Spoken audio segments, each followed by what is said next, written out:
Mikolo tosekanaki na mosolo ya mboka Congo ekoki.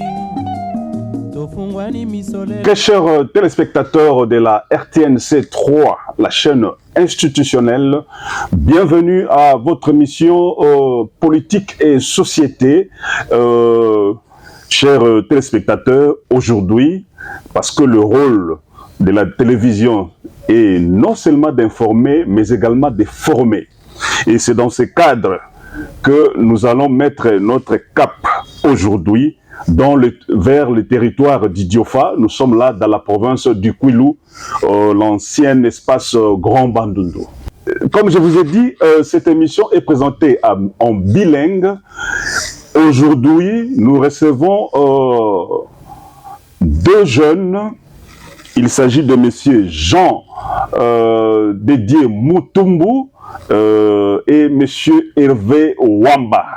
Avec le deux, nous allons parler de la fondation Labila qui pose des grandes actions de haute portée dans le territoire d'Idiofa en ce qui concerne le développement de cette entité et aussi bandeko balandi potokotara mozindo ya masolo na biso ya lelo nalobi que lelo toyambi bandeko mibale.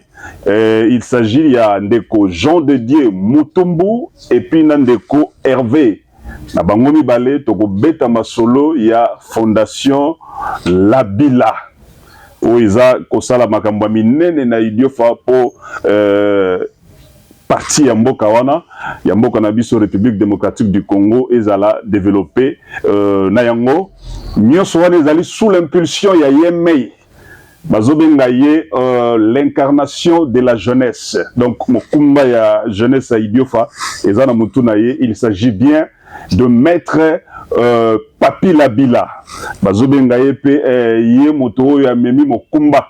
Donc Jésus-Christ a memaka courant na biso pour que masumo talaka kaisa la nenge lelo kola sala na mawana lelo yo soko boy osali mokili na yo mais lelo na territoire ya Idiofa et mokumba ya jeunesse et zana mutu ya ndeko babengaka ye maître Papi Labila bandeko balandi à travers entretien ya lelo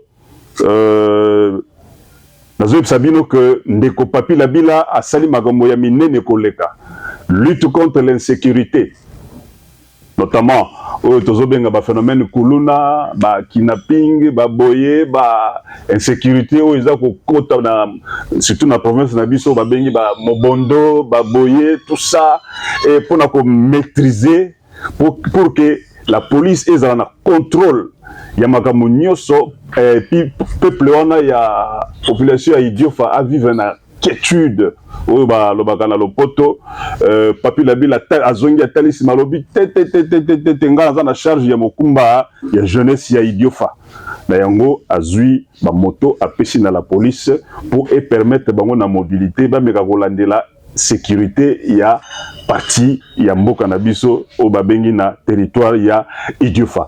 D'entrée de jeu to meka ko kotana ndeko Jean Dédié Mutumbu, ndeko Jean Dédié, bonjour. Oui, bonjour, Mopandisango, Eli Kulukulu. Oui, ndeko Hervé Wamba, mbote na yo. Oui, mbote ndeko Eli, oui. Merci beaucoup. Ok, bienvenue na Toyambi Bino. Merci beaucoup. Na plateau na biso. Merci. Boy bisona no biso. Fondation Labila. Na coordonnateur nango. Na territoire Idiofa. Baza kotambola ndenge nini? Oui, merci Ndeko Eli Kulukulu Mopandisango ya RTNC 3, chaîne institutionnelle.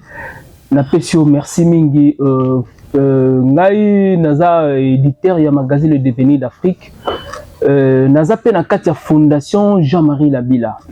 Donc fondation Jean-Marie Labila et simbami na maître Papi Labila.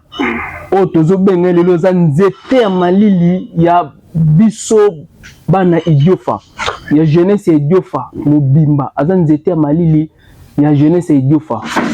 Papi Labila aza kolanda toujours misala o papa na Jean-Marie Labila asalaki na territoire Idiofa. Azo copier yango Papi Labila asali makambo belé na territoire ya Idiofa. Papi la bila aza jeune moko aza na souci ya jeunesse ya territoire ya Idiofa. Yango na biso bato toza na kati ya fondation Jean-Marie Labila. Tozo lobela baction oyo papi la bila azo sala na territoire na Idiofa. Fondation Jean-Marie Labila banda eye na territoire ya Idiofa. Ozo mona ke territoire ya Idiofa comme reconnu lelo pour la fondation Jean-Marie Labila. Ozaki fondation Idiofa eza grand territoire eza na province ya Kouilo. Mais par rapport à la fondation Jean-Marie Labila, nous avons lelo na Congo Idiofa 8 mois en plein. Tout le monde a fondation Sali est organisée. Et puis si ba moto dans la police il y a territoire Idiofa. Oh salamana unité depuis territoire Idiofa banda timokola lelo. Donc malgré ba leader minene balé. Oui, ba sala eloko mo côté. Mais lelo nous étions malili Papi Labila, oazo incarné Jean-Marie Labila. Tala lelo ba biloko oazo sala na kata territoire Idiofa. Action tellement ébélé pour la jeunesse, pour la population na ye, aza mutu ya mawa. Azo linga territoire Idiofa comme lelo territoire mon fort na grand bandunu pe territoire mon fort na kata République démocratique du Congo. Action eza tellement ébélé. Autorolobela lelo vraiment ezebele asali apesido ba bloko belé na territoire Idiofa asali ba forage il y a 5000 maisons ba forage à minene pour la jeunesse territoire Idiofa papa ba maman jeunesse ba ko kozwa mai ya kitoko ya komela ya kosokola donc esalama na territoire Idiofa asali tellement d'action tellement belé aza mutu moto obengelo nzete ya malili ya jeunesse ya Idiofa nzete ya mali le territoire Idiofa. Bon, attention alors moi si mamuke yebisa ba ndeko balandi fondation Jean-Marie Labila ezaki créé na mbulani wana. Fondation Jean-Marie Labila ezaki créé par Yemoko Jean-Marie Labila. Akufa que ton nom repose en paix. Akufa le 20 avril 2019. OK. Akufa a créé la fondation na n'avait intérieur mais date pénale dans une précision vraiment a créé la fondation on a déjà a postulé en la 2011 à Idiofa a postulé sur la 2018 à Idiofa Jean-Marie Labila bagazo quitté basala qui est moi ba sala pona parce que azape icône na Idiofa aza icône na territoire Idiofa aza icône na grand bandunu Jean-Marie Labila voilà aza mutu mo aza reconnu depuis na sommet tina mutasuka Jean-Marie Labila depuis époque maréchal ya Mobutu époque Laurent Désiré Kabila époque ya Joseph Kabila Kabange na époque ya Félix Antoine Tshisekedi donc Jean-Marie Labila aza icône ya grand bandundu c'est pour cela Papi Labila nzete ya malili ya bana ya Idiofa ya territoire Idiofa ya province ya Kouilo azuli kanisi ya ko ça la continuité ya papa na ye par la fondation Jean-Marie Labila alors bon mon action le ça la maibelé et pas né parce que yem da coordonnateur la fondation Jean-Marie Labila très bien yebsana no bande ko balandi bayeba depuis papa Jean-Marie Labila Koufa ndeko Papi Labila o lobi bazobenga ye nzete ya malili ya bana Idiofa mais beaucoup plus la jeunesse azwa mokumba wana na baktif na ye nini ezali a réaliser nini ko banda ya zui mokumba wana tilelo bon ba réalisation na eza tellement ébélé Papi Labila lelo a lancé fondation Jean-Marie Labila azo lancé que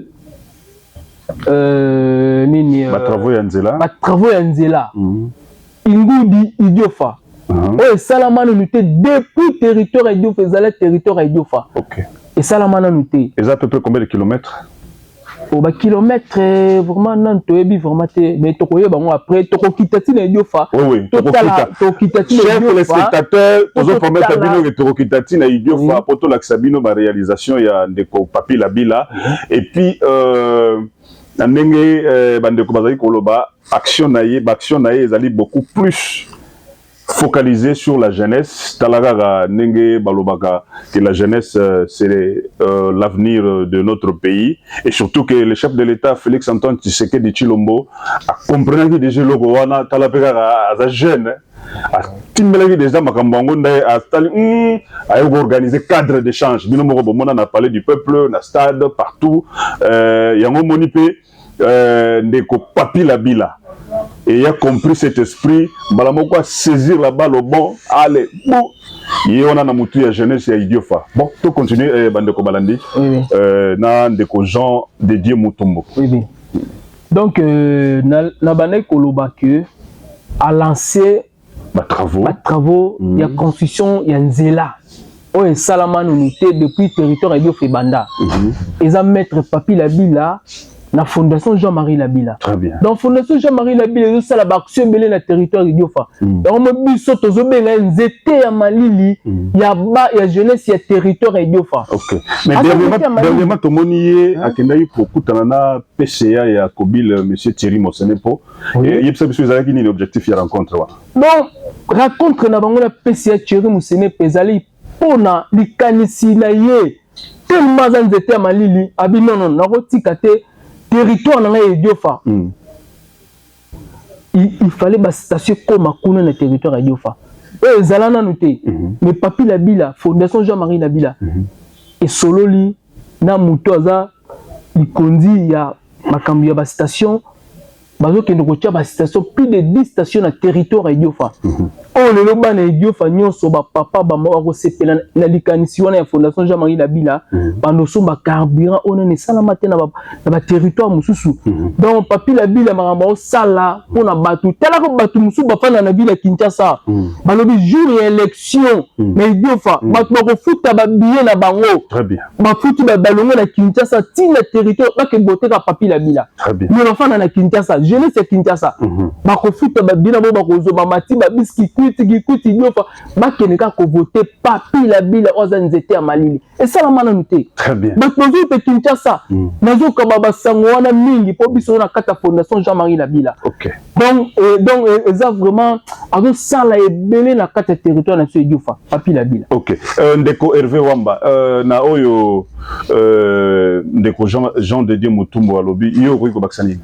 Bon, d'abord, merci Ndeko Eli, Mopanzi Sango. Par rapport à Oetali Fondation Jean-Marie Labila, que la personne de Maître Papi Labila, que je salue en passant, vraiment, ils ont vision mon corbeau énorme. Premièrement, ils ont incarnation, il y a vision, il y a Papa Naïd et son père, paix à son âme, place à Zali. C'est ça. Moli mon papa bisike Zali ezope mané sengo. Tant azo mona ba œuvre oye peut-être à coquet ko sala. Oui, il avait cette vision, mais quand même à comme ça qu'on tina soukate. Mais du moins son fils Aye a comme ça on tina souka. Si je puis donner un exemple pragmatique, c'est comme biblique, l'histoire de Moïse et Josué. Vous comprenez? Oh, ouais. Les soucis de Moïse, ils avaient qui a remis Israël na Cana. Or Cana on a bazo benga yango babi ezali mboka oyo lena miele seni ne kulaka. Mais Moïse a comme quitté. Mutaye ko koma na Cana ezali qui Josué.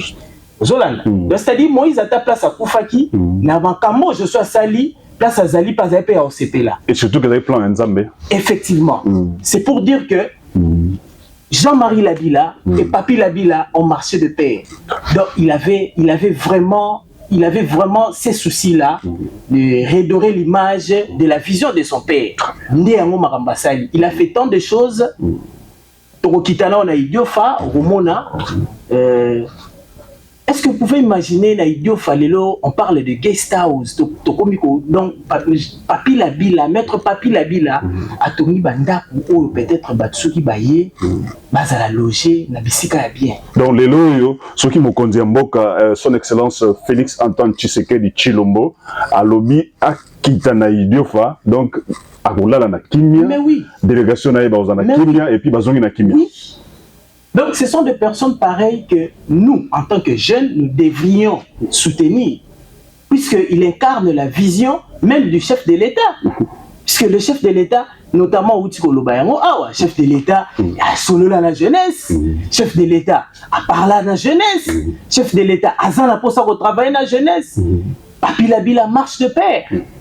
Papi Labila a créé Kokutanana ministre de la fonction publique pour la mécanisation, il y a battu surtout il y a Idiofa. Bon, allez-y vite comprendre. Bon, Siko, hier, ils ont postulé la Idiofa. Mais c'est qu'Abimina est déjà. Non, mais soyons clairs. Et Abimina, on peut les élections définir. Mais oui, les élections qu'on définit, mais les élections, ça se sent aussi. Ça se sent par rapport à ce que vous dégagez. La façon dont vous côtoyez avec la jeunesse, la façon dont vous côtoyez avec les gens, ça prouve déjà, ça peut déjà démontrer que ces messieurs, ou bien telle personne, vis-à-vis aux élections, et tel meilleur Obima. Revenons un peu au Italie, l'activité de la Fondation Jean-Marie Labila, coordonnée par son président, son coordonnateur national, M. Papi Labila, Deko Jean Didier Motombo. Yebisa Bandeko Balandi, quelles sont les activités qu'organise cette fondation? L'activité de la fondation organisée pour le bénéfice de la jeunesse, pour Idio Faïs, elle a toujours l'écolo. Oui, merci Mopandi Sango, Eli Kouloukoulo. La Koyebi Sayo que dans le mois de juin, Fondation Jean-Marie Labila, coordonnateur Papi Labila Zalaki Namobembo, Namboka États-Unis, Atimi coordonnateur adjoint M. Marivo, na Idiofa. Tu peux organiser tournoi de football. Il y a I15, donc I15, Oyebi. Tournoi, les Salama qui n'a 4 équipes seulement.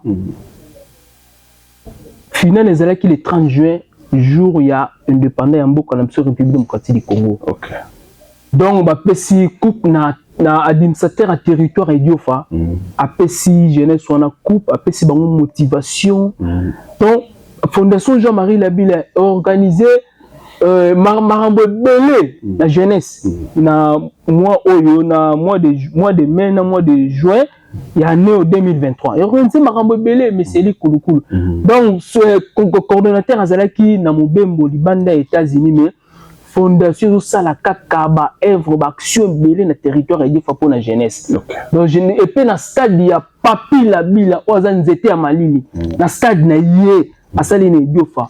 Togo meta bani no la stade mususu te asana kata stade Papi Labila.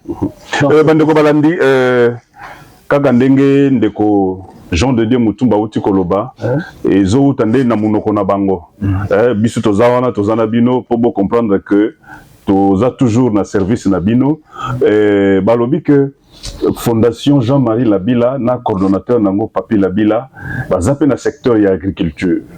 Na mopanzi wana esi bosali nini depuis Papi Labila zwa mbende wana biso Fondation Jean-Marie Labila na agriculture to sali ba hectare ebele ya kolona masangu po ba bengi na lopoto maïs ya fufu ya manioc ya fait du manioc fufu to sali ba hectare ya minene na compte Fondation Jean-Marie Labila. Est-ce que zo koka kolesa population ya Idiofa mobile? Oui, ils ont laissé sa population Idiofa. Parce que comme on a pris à Malamu, ils ont laissé sa population Idiofa lelo. Les terres ya minene, ils ont bimisa masangu na fufu. Pourquoi pas Emmanuel pe na ville à Kinshasa? Donc ça li pe basé ba komi Fondation Jean-Marie Labila. Donc les abilo comment le coordonnateur Papi Labila on ça là vraiment on ça la marambo qui toko na territoire Idiofa. Et on biso Fondation do bengen nzete à Malili, o biso to ba porte-parole de Fondation Jean-Marie Labila. Tozo lobelango na RTNC 3 et ko kende la mikili ya poto nyonso to ko lobelango tina ba TVC en Afrique Fondation Jean-Marie Labila na coordonnateur le Papi Labila. Pourquoi pas dans le même quand tozo kende malamu biso ba porte-parole de Fondation Jean-Marie Labila. Très bien.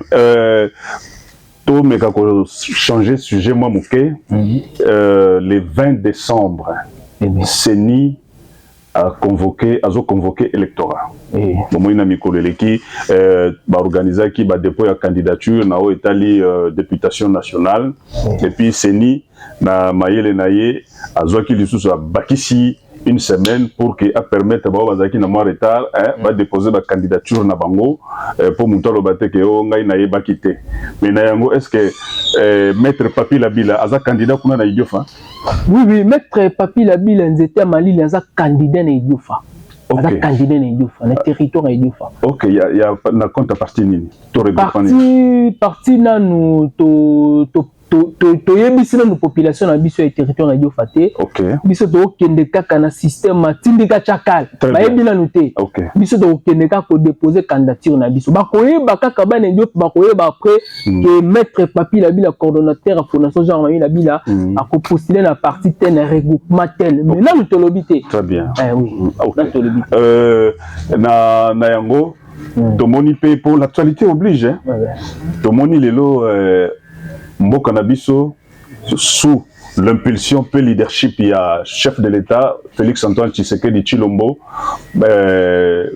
Congo et Yambi bandeko ya monde mobimba pour organiser francophonie oyo ouverture ezali lelo implication fondation Jean-Marie Labila na coordonnateur na bango Papi Labila ezali ni boyambi yango ndenge nini biso ba porte-parole ya fondation Jean-Marie Labila toyambi yango na esengo makasi parce que tata mokonzi aza na souci ya ekolo na biso République démocratique du Congo tala lelo eloko nanu e sala peuple congolais so sentiment ya eloko to outi koloba oyo ya organisation ya francophonie oyo lelo bisike bele tongami kitoko soki na uniki na université na ville ya Kinshasa omoni bandako etongami babiloko oyo chef de l'État sali vraiment toza na esengo biso fondation Jean-Marie Labila ya makasi tozopesa chef de l'État mbote mingi matondi mingi na vision oza nango mpona mboka na biso ekende liboso aza jeune azolinga bajeune makasi alingi développement ya mboka na biso aochange classe politique oyo ekoma bajeune toka banzete ya malili Papi Labila coordonnateur ya biso ya fondation Jean-Marie Labila fondation toza na esengo ya komona milili minene na kati ya mboka na biso 9e jeu de francophonie topesi matondo mingi na tata mokonzi Félix Antoine Tshisekedi na ozosala mpona mboka na biso République démocratique du Congo. Très bien. Fondation toza na esengo ya makasi na kokumisa mokonzi ya mboka. Très bien. Tokena ndeko Hervé Wamba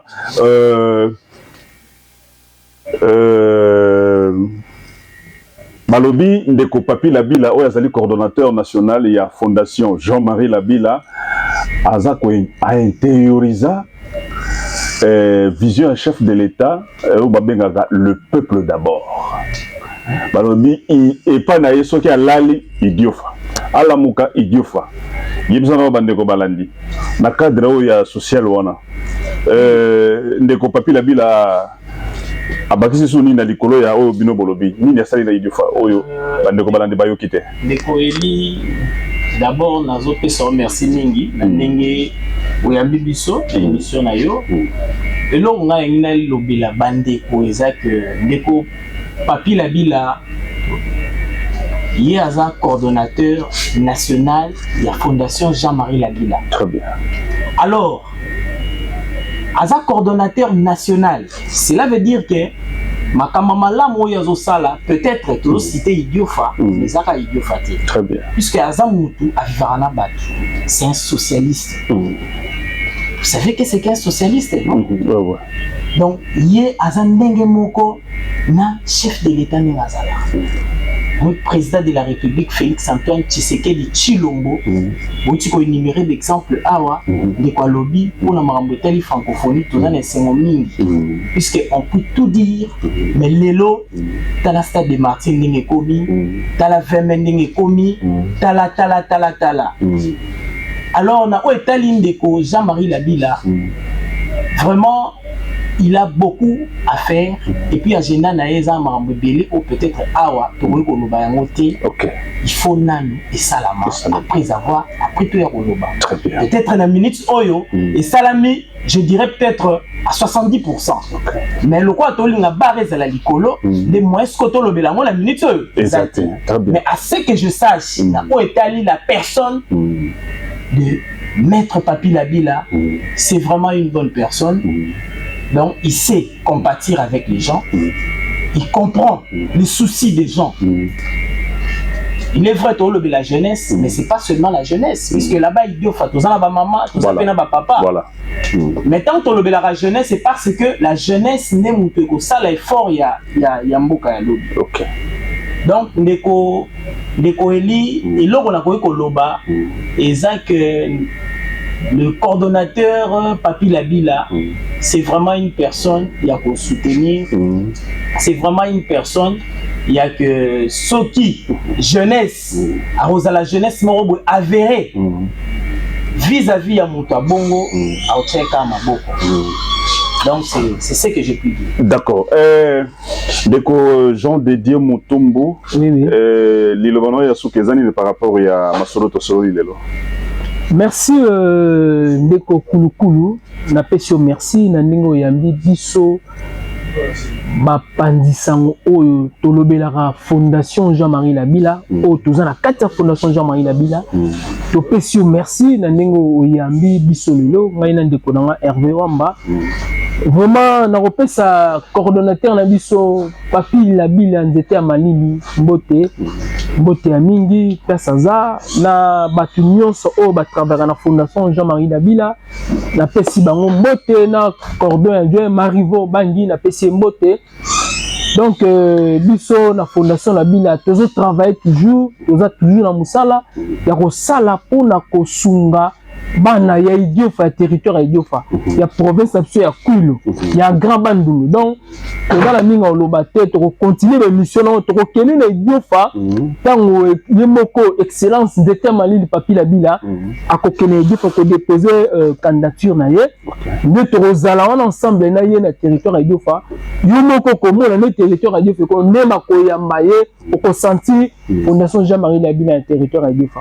Ndeko yeve au vacciner ni na oyo ndeko Jean de Diao tukolo. Oui, ndeko Eli matondo mingi pona yo na ndenge esali te to sangana na yo to lobela na o etala Fondation Jean-Marie Labila avec son coordonnateur biso to benga ke excellence mais avec excellence te. To benga ke excellence parce que tu as une signification excellence parce que être excellence n'est pas seulement il faut être ministre, non? Il faut être ministre. Eza bolamu ya koleka. Très bien. Merci à Mingi. On a payé Mbote d'ici Kazali. Et je pense que tout ce qui a été, déjà, nous allons faire une descente nayo à Idiofa. Comme ça, au lobby. Aux Zongo Penabili. Bandeko Balandi, bamona réalité n'engezali. Comprendre que au Tozo Lobeza ya solo. Vraiment, merci à nous. Merci beaucoup, Bandeko Balandi.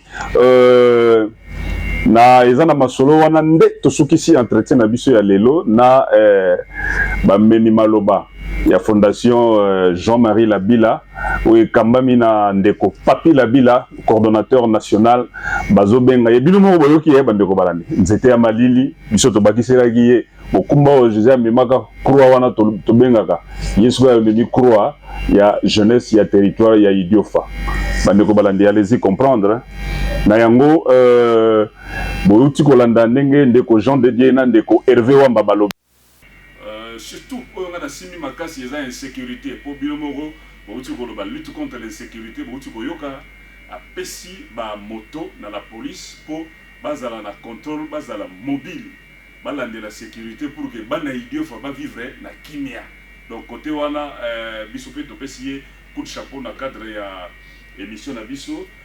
Voilà, là je dis merci à monsieur Blaise Boko Kiasanza, coordonnateur de la chaîne RTNC3 institutionnelle. Merci également à l'équipe technique qui nous a accompagnés pour que Bolanda ba image à Kitoko Oyo. Et là je cite monsieur Freddy Chibang. Merci Nandeko Jean de Dieu Mutumbu. Merci Nandeko Hervé Wamba. Oyo bayaki komemela biso sango ya Fondation Labila. Oui, kambami na coordonnateur nango monsieur Papi Labila bandeko balandi merci et puis à la prochaine occasion. Tekalaki na mosolo ya mboka Congo ekoki tofungwani misolelo tomoni bozo banyonso tosali oya kobongisa Congo avenir